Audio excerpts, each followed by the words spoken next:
Ava had always been confident in her work, not because she was loud about it, but because it was solid. She prepared thoroughly, thought several steps ahead, and understood the larger goals of the company better than most. For years, that approach had served her well. Meetings were productive. Feedback was constructive. Progress felt steady. Then, something subtle changed. Ideas she hadn't formally shared were suddenly being questioned.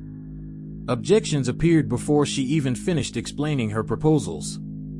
Sometimes, senior leaders referenced concerns she'd never voiced out loud. The room felt different, less curious, more skeptical. At first, Ava assumed it was coincidence. Maybe priorities had shifted. Maybe leadership pressure was rising. But a quiet doubt lingered. It wasn't that her work was weaker. It was that someone else seemed to be speaking for her, poorly. Ava didn't panic. She observed. She began reviewing timelines, when she shared drafts, who was included, what happened afterward. Slowly, patterns emerged. Each time she circulated early planning notes, similar ideas surfaced elsewhere. Not identical, but close enough to feel familiar. Worse, they were incomplete, missing context, stripped of nuance. One coworker appeared repeatedly in the background. Friendly. Curious.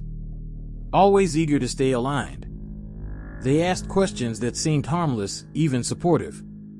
But their presence lined up too neatly with moments things went wrong. Ava didn't accuse. She didn't confront. She watched. And the more she watched, the more the unease solidified into certainty. The instinct to confront was strong. To demand answers. To defend herself openly. But Ava knew how these stories usually ended. Without proof, confrontation becomes noise. Accusations turn into politics. And the person raising concerns often ends up looking unstable. So she chose restraint. She continued collaborating. Continued sharing. Continued smiling in meetings. On the surface, nothing changed. But internally, she shifted gears. Ava stopped reacting and started planning. If someone was leaking information, they would do it again. All she needed was clarity. Ava created a new project outline, detailed, polished, convincing. It looked exactly like the kind of work leadership expected from her. Timelines, projections, strategic priorities. Everything was there. Except it wasn't real. Key assumptions were intentionally flawed. One market variable was subtly wrong. A dependency was missing, something only someone with surface-level understanding would overlook. Ava shared this version carefully, limiting access to the same small group as before. Then she waited. Not anxiously.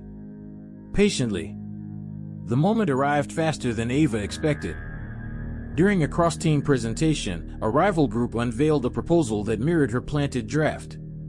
Same structure. Same language. Same mistake. Executives noticed immediately. Questions came quickly. Numbers didn't align. The strategy contradicted known constraints. The room shifted from confidence to confusion. Ava didn't interrupt. She didn't correct. She watched the flaw do exactly what it was designed to do. Leadership requested follow-ups. Clarifications. Sources. What began as confusion turned into concern. Digital records were reviewed.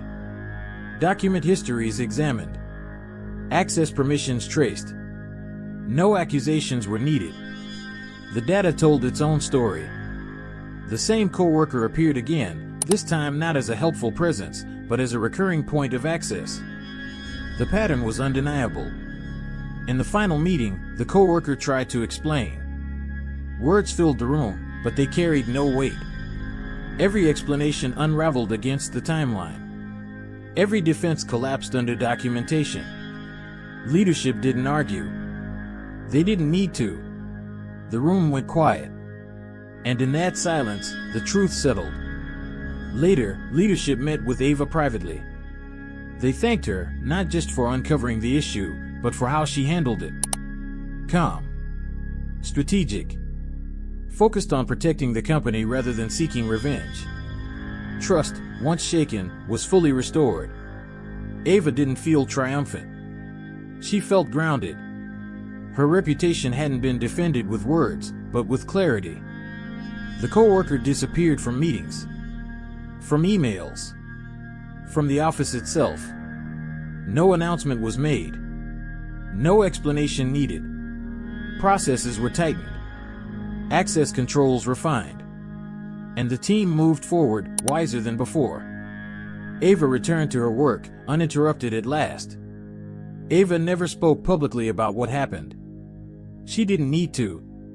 She had learned something valuable about patience, about leverage, and about the power of letting the truth reveal itself.